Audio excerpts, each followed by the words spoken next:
The desert heat pressed down like a heavy blanket as Sergeant Maria Santos adjusted her rifle scope for the third time in 10 minutes. Sweat dripped from her forehead onto the hot metal of her weapon, but she didn't dare move to wipe it away. Through the crosshairs, she could see the enemy positions scattered across the rocky hillside about 800 meters away. They had no idea she was there. Maria had been lying in this same position for over 4 hours now, watching and waiting. Her camouflage netting blended perfectly with the desert scrub around her. The ghillie suit she wore was uncomfortable in the extreme heat, but it made her nearly invisible to anyone more than 50 feet away. She had learned patience during her years as a sniper, but today felt different. Today, the lives of her entire squad depended on her staying hidden and staying sharp. The mission had started simple enough 3 days ago.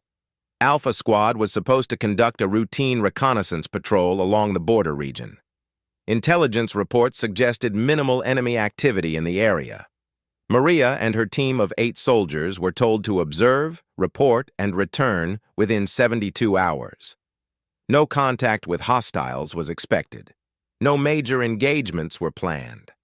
It should have been a walk in the desert.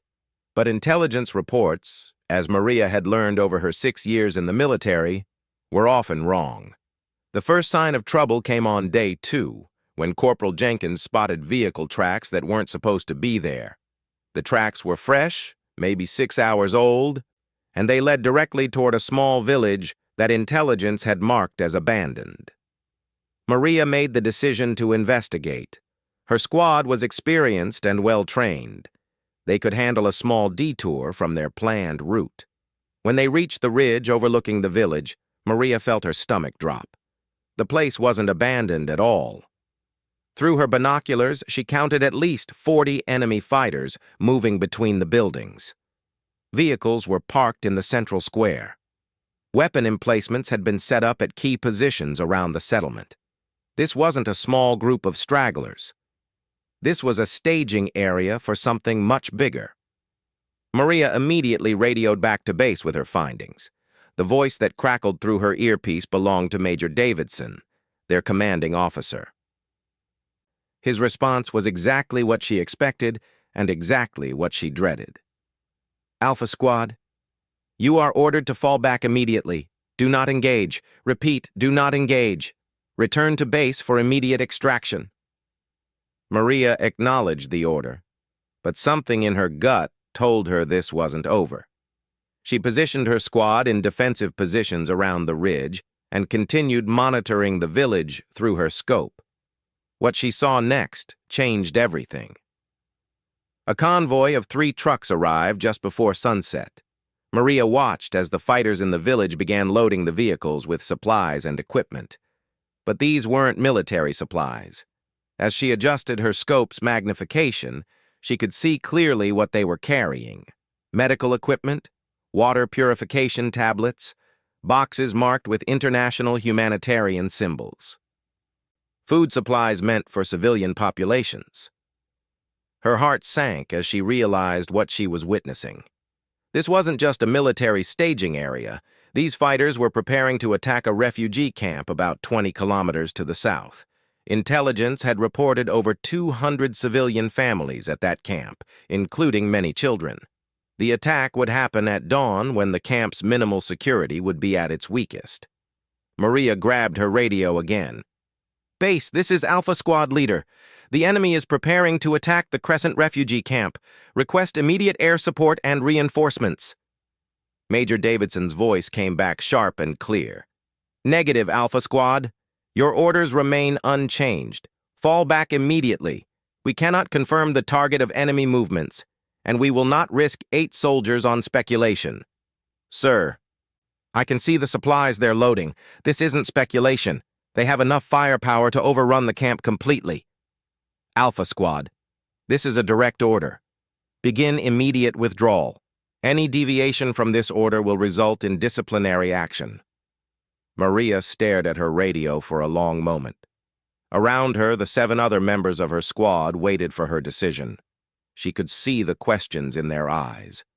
They had all heard the radio conversation. They all understood what falling back would mean for the families in that refugee camp. Corporal Jenkins crawled up beside her position. "Sarge, what's the call?" Maria looked back through her scope at the village below. The loading was almost complete. Soon those trucks would head south toward innocent people who had no way to defend themselves. She thought about her own daughter back home, only 6 years old, with bright eyes and a smile that could light up any room. She thought about what it would mean to live with the knowledge that she could have prevented a massacre, but chose to follow orders instead. "We're not leaving," she said quietly. Jenkins nodded grimly. "What's the plan?" Maria studied the enemy positions again. 40 fighters was too many for 8 soldiers to engage directly, even with the element of surprise. But they didn't need to win a direct fight. They just needed to stop those trucks from reaching the refugee camp. "We're going to set up an ambush at the checkpoint about 5 kilometers south of here. If we can disable the lead vehicle and create enough confusion, maybe we can buy time for the refugees to evacuate or for reinforcements to arrive." "And if reinforcements don't come?" asked Private Williams, the youngest member of their squad. Maria met his eyes steadily. "Then we make our stand there and hold as long as we can." She knew the risks. Disobeying a direct order would end her military career, assuming she survived the next 24 hours. Court-martial proceedings would follow. Prison time was possible. But as she looked at her squad, she saw the same determination reflected in their faces that she felt in her heart. "Anyone who wants to follow the Major's orders can leave now," she said. "I won't think less of you for it. This is my choice and my responsibility." Not one soldier moved. "Then let's get moving. We have a long night ahead of us." As Alpha Squad began their descent from the ridge, Maria's radio crackled again. Major Davidson's voice was ice cold. "Alpha Squad, report your position immediately." Maria looked at the radio for a moment, then turned it off. There would be consequences for that action, but right now, radio silence was their only advantage. She couldn't afford to have base command tracking their movements or, worse, ordering airstrikes in the area that might put the refugees at risk. The checkpoint they were heading toward sat at the intersection of 2 dirt roads. It was really just an old concrete barrier with a small guard shack, abandoned for months. But it was the only route the enemy convoy could take to reach the refugee camp quickly. If Alpha Squad could get there first and set up properly, they might have a chance. The march took them 4 hours across rocky desert terrain. They moved in complete darkness, using night vision equipment to navigate. Every soldier carried extra ammunition, knowing they might not get resupplied. Maria had distributed their explosives and anti-tank weapons carefully among the squad. They would get one chance to stop those trucks. When they reached the checkpoint, Maria was relieved to find it exactly as intelligence had described. The concrete barrier would provide good cover for her sniper position. The guard shack could hide 2 soldiers with rocket launchers. The rest of the squad could take positions in the rocks on either side of the road. "Remember," Maria told her team as they set up their ambush, "we're not trying to kill everyone. We're trying to stop the trucks and delay them long enough for help to arrive. Disable the vehicles first, then focus on defensive positions." As the first light of dawn began to appear on the horizon, Maria heard the sound she had been dreading. Vehicle engines approaching from the north. Through her scope, she could see the dust cloud kicked up by the convoy. 3 trucks, just as she had observed at the village. Probably 15 to 20 fighters total. Her radio, which she had turned back on, suddenly burst to life. "Alpha Squad, this is Major Davidson. You are ordered to cease all hostile activities immediately. Reinforcements are en route, but you must not engage until they arrive." Maria smiled grimly. Reinforcements were coming after all, but they wouldn't arrive in time to stop the convoy from reaching the refugee camp. She had made the right choice, even if it cost her everything. "Alpha Squad, acknowledge immediately." Maria picked up her radio one last time. "Major, this is Sergeant Santos. Tell my daughter I love her."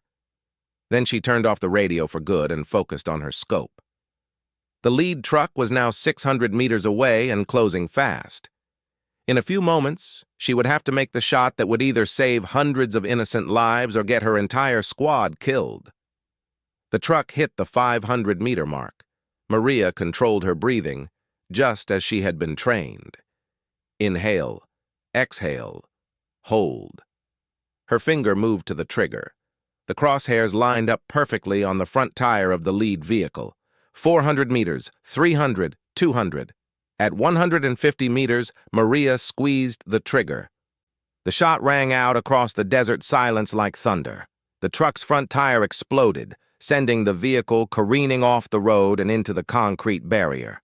Steam poured from the destroyed radiator, and she could see enemy fighters jumping out of the back of the truck. "Now!" she shouted into her squad radio. The desert erupted in gunfire as Alpha Squad opened their ambush. Private Chen's rocket launcher took out the second truck's engine block. Corporal Martinez and Private Williams opened up with automatic rifle fire from the rocks, forcing the enemy fighters to take cover. The third truck tried to reverse back up the road but hit a mine that Sergeant Lopez had planted during their setup. For a moment, it looked like the plan was working perfectly. 3 trucks disabled, enemy forces pinned down, and the road to the refugee camp effectively blocked. But Maria knew this was just the beginning. The enemy had radios too, and soon reinforcements would be coming from the village. She was right. Within 30 minutes, she could see another dust cloud approaching from the north. This time, it wasn't just trucks. Through her scope, she could make out at least 2 armored vehicles and what looked like a technical with a mounted machine gun. Maria keyed her radio to reach her squad. "Everyone fall back to secondary positions. This is about to get a lot worse." But as she prepared to relocate her sniper position, something caught her eye through the scope. Moving across the desert from the south, she could see another convoy approaching. For a heart-stopping moment, she thought it was more enemy reinforcements. Then she saw the flags flying from the lead vehicles, and her heart leaped with relief. American forces, the reinforcements Major Davidson had promised, were actually coming. But they were still 10 minutes away, and the enemy reinforcements would reach the checkpoint in less than 5. Maria made a split-second decision that would define the rest of the battle. Instead of falling back to a safer position, she stayed exactly where she was. From her current location, she could provide covering fire for both her squad and the approaching American forces. It meant exposing herself to enemy fire, but it also meant giving everyone else the best chance of survival. The enemy's armored vehicles opened fire as they approached the checkpoint. Bullets ricocheted off the concrete around Maria's position, but she held steady and continued picking off enemy fighters with precise shots. Her training had taught her that a good sniper could change the outcome of an entire battle, and today she intended to prove that lesson correct. As the desert around her turned into a war zone, Maria Santos prepared for the fight of her life.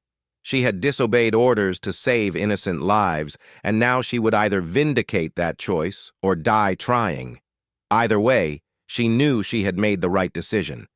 The real battle was just beginning. The first enemy armored vehicle rolled to a stop just 200 meters from Maria's position. Through her scope, she could see the gunner swiveling the mounted machine gun in her direction. She had maybe 3 seconds before that weapon would tear her concrete barrier apart like paper. Maria shifted her aim and fired. The bullet struck the gunner in the shoulder, spinning him away from his weapon.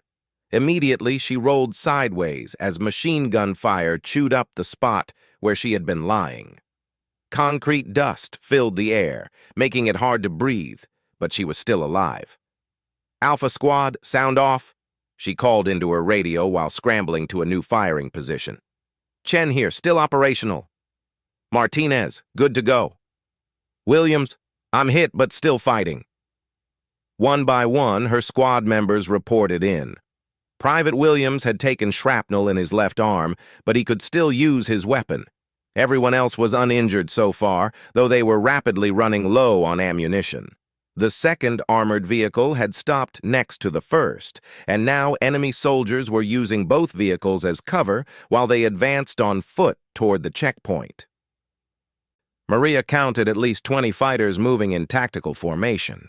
These weren't the same disorganized group they had ambushed earlier. These soldiers had training and discipline. Through her scope, Maria spotted something that made her blood run cold. One of the advancing soldiers was carrying a rocket-propelled grenade launcher, and he was moving toward a position where he could target Corporal Martinez and Private Chen in the guard shack. If that RPG found its mark, 2 of her best soldiers would be dead in seconds. Maria lined up her shot carefully. The soldier with the RPG was moving in short bursts, using desert rocks for cover between advances. She would have one clean shot when he moved between 2 large boulders. The range was 400 meters, and she was shooting at an angle across a 20-knot crosswind. It was the kind of shot that separated good snipers from great ones. She controlled her breathing and squeezed the trigger. The bullet caught the enemy soldier center mass just as he emerged from behind the first boulder. The RPG launcher tumbled from his hands and clattered across the rocks. One threat eliminated, but dozens more remained. "Sergeant Santos, this is Captain Rodriguez with Bravo Company." A new voice suddenly crackled through her radio. "We are 5 minutes out. Can your position hold for 5 more minutes?" Maria looked around at the chaos surrounding the checkpoint. Enemy soldiers were now less than 100 meters from her squad's defensive positions. The armored vehicles were providing covering fire for the advancing troops. In 5 minutes, the enemy would overrun their position completely. "Negative, Captain. We need support now, or we're going to be overrun."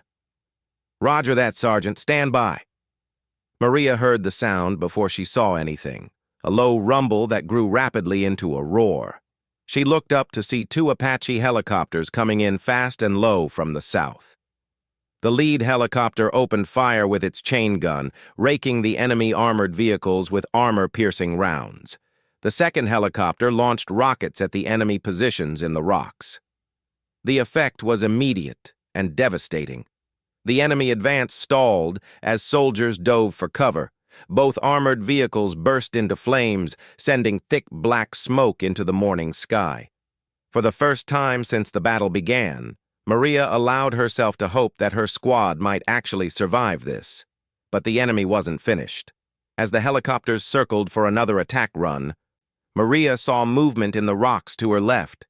A team of enemy soldiers had flanked around the main battle and was now approaching the checkpoint from the east. They were heading directly toward Sergeant Lopez's position. "Lopez, you've got company coming from your 9 o'clock, Maria called into her radio. "I see them, Sarge. 4 hostiles. They're trying to get behind our lines." Maria turned her rifle toward the flanking force, but they were too close to Lopez's position for her to risk a shot. If she missed, she might hit her own soldier. She needed to relocate to get a clear angle, but moving from her current position would expose her to fire from the remaining enemy forces near the burning vehicles. "Cover me," she called to her squad. "I'm moving to support Lopez." Without waiting for a response, Maria grabbed her rifle and sprinted from the concrete barrier toward a cluster of large rocks about 50 meters to her left. Bullets whined past her head as enemy fighters spotted her movement. She dove behind the rocks just as automatic weapon fire chewed up the ground where she had been running. From her new position, Maria had a clear view of the enemy soldiers approaching Lopez. They were moving carefully but quickly, using tactical hand signals to coordinate their advance. These were experienced fighters who knew what they were doing. Maria lined up her first shot on the lead soldier. The range was only 120 meters, an easy shot for someone of her skill level. She fired, and the enemy soldier dropped immediately. The other 3 soldiers hit the ground and began scanning for her position. That gave Lopez the opening he needed.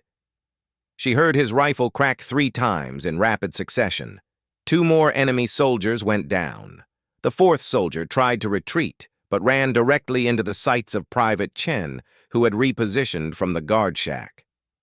"Flankers eliminated," Lopez reported over the radio. "Good work," Maria replied. Now we just need to hold on for 2 more minutes. But as she spoke, she saw something that made her heart sink. Another convoy was approaching from the north, and this one was much larger than the previous 2. Through her scope, she could count at least 6 vehicles, including what looked like a tank. Maria keyed her radio to reach Captain Rodriguez. Captain, we've got major reinforcements approaching. I count 6 vehicles, including armor. My squad cannot handle this level of force. Copy that, Sergeant. We're 1 minute out. The helicopters will engage the armor while we deal with the infantry. 1 minute might as well have been an hour. The enemy tank was already within range and beginning to target their positions. Maria watched in horror as the tank's main gun swiveled toward the guard shack where Private Chen had taken cover. Chen, get out of there now! She screamed into her radio. Chen burst out of the guard shack just as the tank fired. The small building disappeared in a ball of fire and flying concrete. Chen was thrown to the ground by the blast, but managed to crawl behind the concrete barrier where Maria had originally been positioned. The tank was repositioning for another shot when one of the Apache helicopters dove out of the sky like a hawk striking prey. The pilot fired a Hellfire missile at point-blank range. The tank erupted in flames, its ammunition cooking off in secondary explosions that shook the ground. That was the turning point of the battle. With their armor destroyed and air support hammering their positions, the enemy forces began to retreat. Some soldiers fled on foot back toward the village. Others tried to escape in the remaining vehicles, but the helicopters pursued them relentlessly. Maria heard the sound of diesel engines approaching from the south. Captain Rodriguez and Bravo Company had finally arrived. She could see American armored vehicles moving toward the checkpoint, with infantry soldiers advancing in support. Alpha Squad? This is Captain Rodriguez. We are on site. Report your status. Maria keyed her radio with relief flooding through her voice. Captain, this is Sergeant Santos. Alpha Squad is operational. We have 1 wounded but no KIA. The road to the refugee camp is secure. Outstanding work, Sergeant. Medical teams are en route for your wounded. Stand down and await further orders. As the shooting finally stopped, Maria allowed herself to relax for the first time in 6 hours. She looked around at her squad members, all of whom were alive and relatively unhurt despite everything they had been through. They had done it. They had stopped the enemy convoy and saved the refugee camp. But even as she felt relief, Maria knew that the hardest part was yet to come. She had disobeyed direct orders from her commanding officer. There would be consequences for that decision, regardless of how successful the mission had been. Captain Rodriguez approached her position with a medic in tow. He was a tall, lean man with graying temples and eyes that had seen too much combat. Maria saluted as he reached her. At ease, Sergeant, he said. First things first, are you injured? No, sir, just some cuts from flying concrete. The medic checked her over anyway, cleaning and bandaging the small wounds on her arms and face. As he worked, Captain Rodriguez studied the battlefield around them. Burning vehicles littered the area. Enemy bodies lay scattered among the rocks. The checkpoint looked like a war zone. Hell of a fight you put up here, the captain said finally. My intelligence officer tells me you single-handedly stopped an attack on the Crescent refugee camp. My squad stopped it, sir. I just made the decision to stay and fight. Captain Rodriguez nodded. A decision that directly contradicted orders from Major Davidson, if I understand correctly. Maria felt her stomach tighten. Yes, sir. I disobeyed a direct order to withdraw. I take full responsibility for that decision and for any consequences that follow. The captain was quiet for a long moment. In the distance, Maria could hear the helicopters still hunting for fleeing enemy forces. Medical teams were treating Private Williams, whose arm wound was more serious than he had initially reported. Sergeant Santos, Captain Rodriguez said finally, I want you to understand something. 3 hours ago, my company received an urgent request for assistance from the Crescent refugee camp. They reported enemy forces approaching their position and requested immediate evacuation support. We were ordered to respond with maximum speed. Maria looked at him in confusion. Sir, I don't understand. How did they know about the attack? Because someone used a long-range radio to contact them directly and warn them about the incoming threat. Someone who identified herself as an American soldier who was monitoring enemy movements in the area. The pieces suddenly clicked together in Maria's mind. One of my soldiers must have... No, Sergeant. The transmission came from your radio using your call sign, about 20 minutes after Major Davidson ordered you to fall back. Maria stared at him. She didn't remember making any transmission to the refugee camp. She had been focused entirely on planning the ambush and positioning her squad. But then she remembered something that made her blood run cold. While they were setting up at the checkpoint, Corporal Jenkins had asked to borrow her radio to check communications with the squad's forward observer. He had returned it after just a few minutes, saying everything was working properly. At the time, she had thought nothing of it. Sir, I think Corporal Jenkins may have... It doesn't matter who made the call, Sergeant, Captain Rodriguez interrupted. What matters is that the refugee camp had enough warning to begin evacuation procedures. When we arrived to assist them, most of the civilians were already loaded onto trucks and moving to safer positions. Your warning saved hundreds of lives. Maria felt a wave of relief wash over her. Even if she faced court-martial proceedings, at least the civilians were safe. That was what really mattered. However, the captain continued, the fact remains that you disobeyed a direct order. Major Davidson is demanding that you and your entire squad face disciplinary action. He's already filed charges for insubordination and reckless endangerment. Sir, my squad was just following my orders. They shouldn't face punishment for my decisions. I agree completely, Sergeant. That's why I've already filed my own report with Division Command recommending that all charges against your squad members be dropped and that you receive a commendation for exceptional leadership under fire. Maria blinked in surprise. Sir? Sergeant Santos. In 15 years of active duty, I have rarely seen a soldier make a tactical decision under pressure that saved so many lives. Yes, you disobeyed orders, but you disobeyed wrong orders. Sometimes doing the right thing requires exactly that kind of moral courage. Before Maria could respond, another voice called out across the checkpoint. Captain Rodriguez, where is Sergeant Santos? Maria turned to see Major Davidson approaching with several other officers. His face was red with anger, and his stride radiated barely controlled fury. This was the confrontation she had been dreading. Major Davidson, Captain Rodriguez said formally as the group reached them. Captain, I want Sergeant Santos placed under arrest immediately for insubordination and reckless endangerment. Her actions today put American lives at risk and violated every principle of military discipline. Maria stood at attention while the two officers faced off. She could see other soldiers from both units gathering nearby, watching the confrontation with interest. Whatever happened next would likely determine not just her future, but also send a message about what kind of leadership the military valued. Major, Captain Rodriguez said calmly, before we discuss disciplinary actions, perhaps you would like to hear the after-action report from this engagement.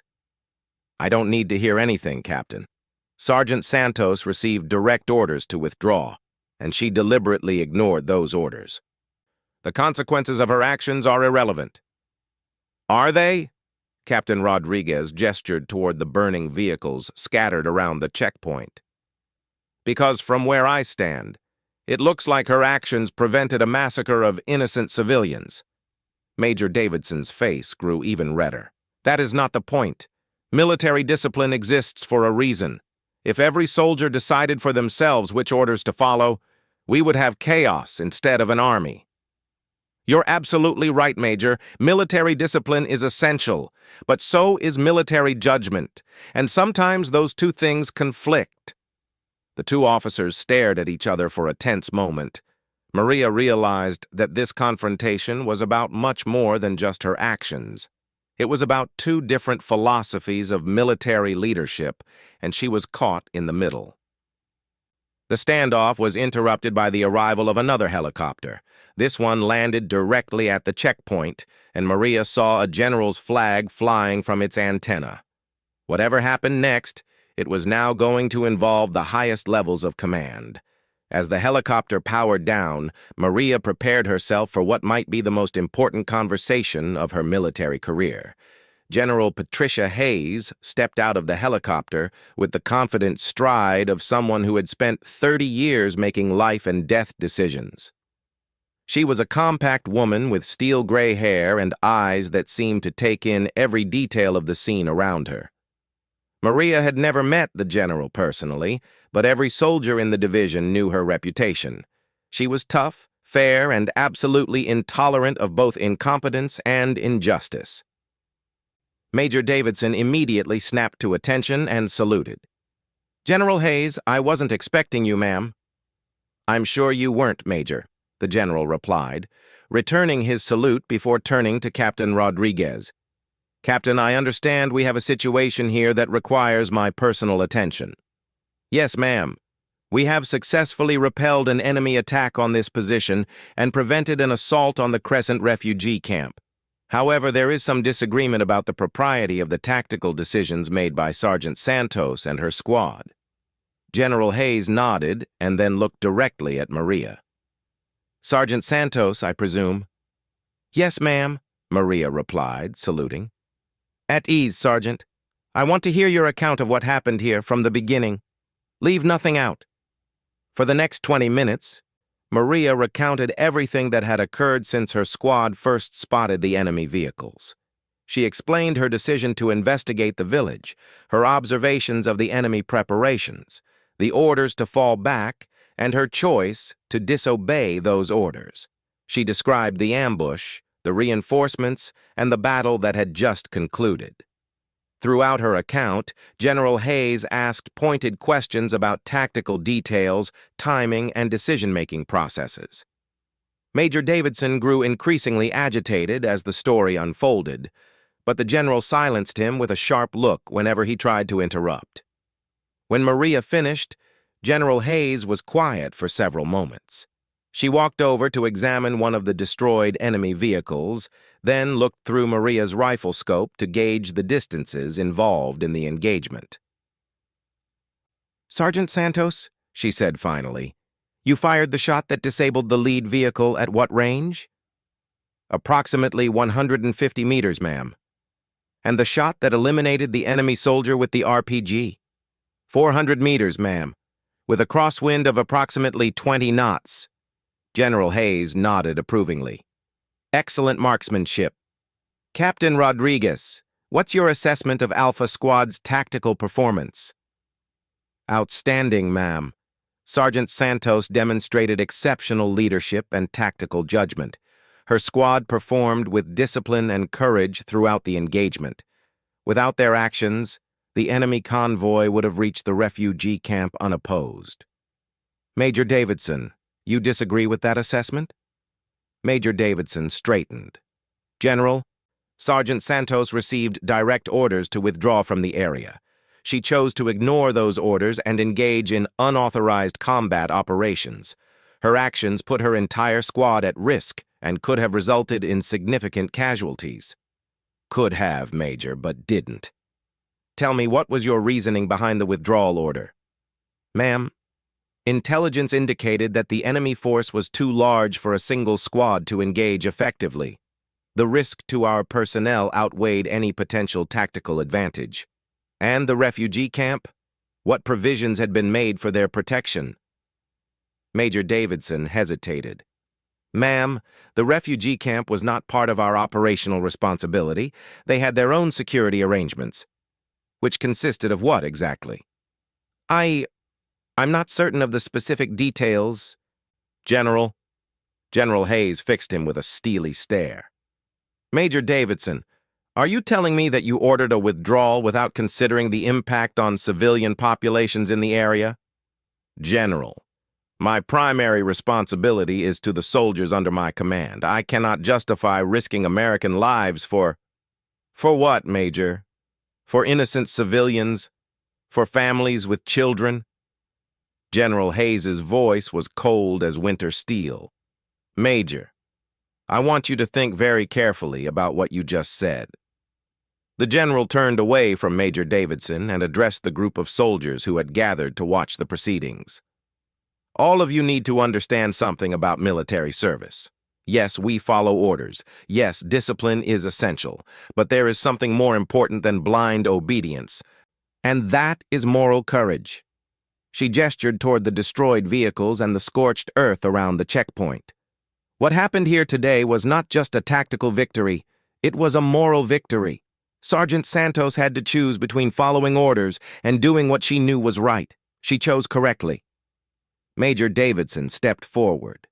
General, with respect, if we start allowing soldiers to decide for themselves which orders to follow... Major, that's enough! General Hayes's voice cut through his protest like a blade. You're relieved of command, effective immediately. Report to division headquarters for reassignment. The silence that followed was deafening. Major Davidson's face went through a range of emotions: shock, anger, and finally resignation. He saluted stiffly and walked toward one of the waiting vehicles without another word. General Hayes turned back to Maria. Sergeant Santos, there will be an official investigation into today's events. That investigation will include a full review of your actions and decisions. Do you understand? Yes, ma'am, Maria replied, her heart sinking. An investigation could still result in court-martial proceedings, regardless of the general's apparent support. Good. I want you to know that I will personally oversee that investigation to ensure it is conducted thoroughly and fairly. The general paused and studied Maria's face. I also want you to know that Captain Rodriguez has already submitted a recommendation that you receive the Silver Star for gallantry in action. Maria blinked in surprise. The Silver Star was one of the military's highest decorations for combat heroism. Ma'am, I was just doing my job. No, Sergeant, you weren't. Your job was to follow orders and withdraw. You chose to do something much more difficult. You chose to do what was right, even when it meant risking everything you had worked for. General Hayes looked around at the other members of Alpha Squad, who were watching the conversation with intense interest. The same goes for all of you. You followed your sergeant into an engagement that could have gotten you all killed. You did it because you trusted her judgment and because you knew it was the right thing to do. That kind of moral courage is rare, and it should be recognized. Private Williams, whose arm was now in a sling, raised his good hand tentatively.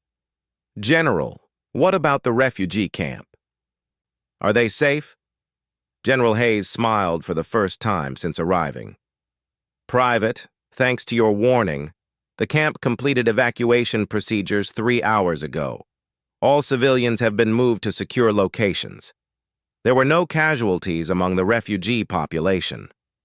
The relief on the faces of Alpha Squad was visible. This was what they had fought for, what they had risked everything to achieve. The knowledge that those families were safe made everything else worthwhile. Now, General Hayes continued, there are some practical matters we need to address. Alpha Squad will be transported back to base for medical evaluation and debriefing. You'll each be interviewed as part of the official investigation, but I want to emphasize that you are not under suspicion. Your actions today were exemplary. She turned specifically to Maria. Sergeant Santos, I'm promoting you to Staff Sergeant, effective immediately. I'm also recommending you for selection to the Army's Advanced Leadership Course. The military needs more officers who can think independently and make tough decisions under pressure. Maria felt overwhelmed. A promotion, a potential decoration, and a recommendation for officer training were more recognition than she had ever expected. But there was still one question that bothered her. General, if I may ask, how did you hear about what happened here so quickly? General Hayes smiled again. Sergeant, When someone uses an unauthorized radio transmission to warn a refugee camp about an incoming attack and then leads a successful defense against overwhelming odds, word travels fast. The camp's administrator contacted the International Red Cross, who contacted the State Department, who contacted the Pentagon, who contacted me. By the time Captain Rodriguez's after-action report arrived, I was already on my way here. She gestured toward the helicopter that had brought her. I also received a very interesting phone call from a journalist embedded with the refugee camp. It seems someone there has a satellite phone and recorded the entire warning transmission. That recording is already being broadcast on international news networks. Maria felt her stomach drop. Ma'am, I hope this doesn't create a problem for... Sergeant, it's not a problem. It's an opportunity. The military faces constant criticism about our operations in this region. Having footage of American soldiers risking their lives to save civilians helps tell our side of the story. General Hayes looked around at the battlefield one more time. What you did here today exemplifies the best traditions of military service. You saw innocent people in danger and you acted to protect them, regardless of the personal cost. That's what makes you soldiers, not just people in uniform. Captain Rodriguez stepped forward. General, if I may, I'd like to request that Alpha Squad remain under my command. They've proven themselves to be exceptional soldiers, and I could use that kind of capability in Bravo Company. Request granted, Captain. Sergeant Santos, how do you feel about a transfer to Bravo Company? Maria looked at her squad members, all of whom were nodding enthusiastically. Captain Rodriguez had supported them when it mattered most, and serving under his command would be an honor. We'd be honored, ma'am. Excellent. The transfer will be processed immediately. General Hayes checked her watch. I need to get back to headquarters to begin the official proceedings. Captain Rodriguez, I want your detailed after-action report on my desk by tomorrow morning. Yes, ma'am. As the general prepared to leave, she stopped and spoke quietly to Maria. Sergeant Santos, I want you to understand something. What you did today will follow you for the rest of your career. There will always be people who question your decision to disobey orders, regardless of the outcome. Are you prepared for that? Maria thought about the question seriously before answering. General, I have a 6-year-old daughter at home. Someday she's going to ask me what I did in the war. I want to be able to tell her that when innocent people needed help, I helped them. Whatever consequences follow from that, I can live with. General Hayes nodded approvingly. That's exactly the answer I hope to hear. Your daughter will be proud of you, Sergeant. As am I. The general climbed back into her helicopter, which lifted off immediately and headed south toward division headquarters. As the sound of rotors faded into the distance, Maria looked around at her squad. They had been through hell together, but they had emerged stronger and more united than ever. Captain Rodriguez gathered them together for a final briefing. Listen up, everyone. We're going to convoy back to base in 30 minutes. Medical will check everyone over. Then you'll have 48 hours of stand-down time. After that, we'll begin integration training with Bravo Company. He turned to Maria. Staff Sergeant Santos, I want to speak with you privately before we leave. When they were away from the others, Captain Rodriguez's formal demeanor relaxed slightly. Maria, I want you to know that I've been in command for 8 years, and I've never seen a sergeant handle a situation like that with such skill and judgment. You saved a lot of lives today. Thank you, sir. But I couldn't have done it without my squad. They trusted me when I asked them to risk everything. That's true, but trust has to be earned.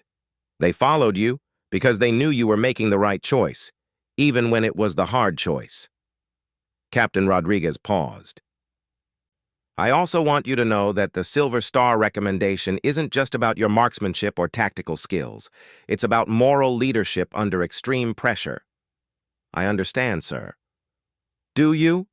Because the kind of leadership you demonstrated today is exactly what the Army needs more of.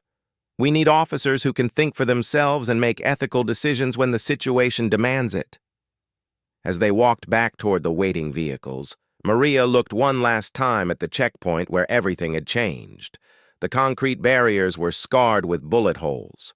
Smoke still rose from the destroyed vehicles, but the road to the refugee camp was secure, and hundreds of innocent people were safe. 6 months later, Staff Sergeant Maria Santos stood at attention in the base auditorium as General Hayes pinned the Silver Star to her uniform. In the audience, her 6-year-old daughter watched with wide eyes as her mother received one of the military's highest honors. After the ceremony, Maria knelt down to talk to her daughter. "Do you understand why Mommy got this medal, sweetheart?" The little girl nodded solemnly. "Because you helped people who needed help, even when it was scary." Maria smiled and hugged her daughter tightly. "That's right, baby. That's what we do. We help people who need help." As they walked out of the auditorium together, Maria reflected on the choice she had made that day in the desert. She had risked everything to do what she believed was right, and in the end, that choice had defined not just her career, but her character. Sometimes doing the right thing meant refusing to fall back, even when commanded to do so. Sometimes it meant standing your ground and fighting for people who couldn't fight for themselves. And sometimes, just sometimes, that choice changed everything.